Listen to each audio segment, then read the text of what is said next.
Hello guys, welcome back to my channel. It's me, Akidort, Mr. A for short. Nandito naman tayo sa bagong segment ng itanong mo kay Mr. A. At meron tayong mga napiling tanong. Dinamihan ko na para marami tayong matulungan. Unahin natin si Pau Basera. Tama ba? Nope. Mr. A, may tanong ako. Sobrang ganda ko. What? Pinagkakaguluhan ako ng mga lalaki. Ano pong magandang gawin ko?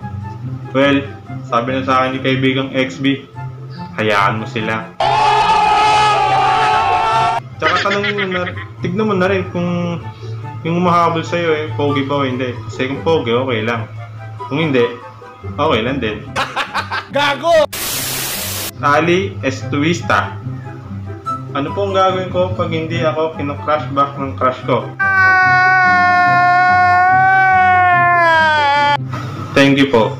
Ba, tanungin mo na kung sino yung crush ng crush mo.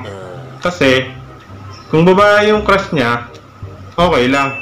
Pero kung lalaki, doon ka na magtaka. Gago! Ems Layson. Ano lalabas number sa loto? Naku, napakaraming sagot sa tanong mo. Pero kagabi na naginip ako number 9. So may limang panaginip pa ako. 5. Paano kompleto ko na yung 6 digit. So abang-abang ka na lang ulit sa next video. Okay? Kay Eliza Hey Ladores, shout out sa'yo. Shout out. Paano malalaman kung babagsak ako? Ano ba to? Sa school? Ganito lang yan, simple lang yan. Pag sa next school year, halimbawa grade 7 ka, tapos grade 7 ka ulit next school year, bagsak ka. Okay? Mr. Ladori, sir, good day! Ano po masarap na pulutan? Sir, huwag po kayo mag-alala. Marunong na ako magluto ng sisig. 50 pesos per tab. 3 for 150. Wow. Pero kung pupunta kayo dito ng personal, libre na. Okay? A few moments later. Okay, maraming salamat sa mga tanong nyo na napaka-hihirap sagutin.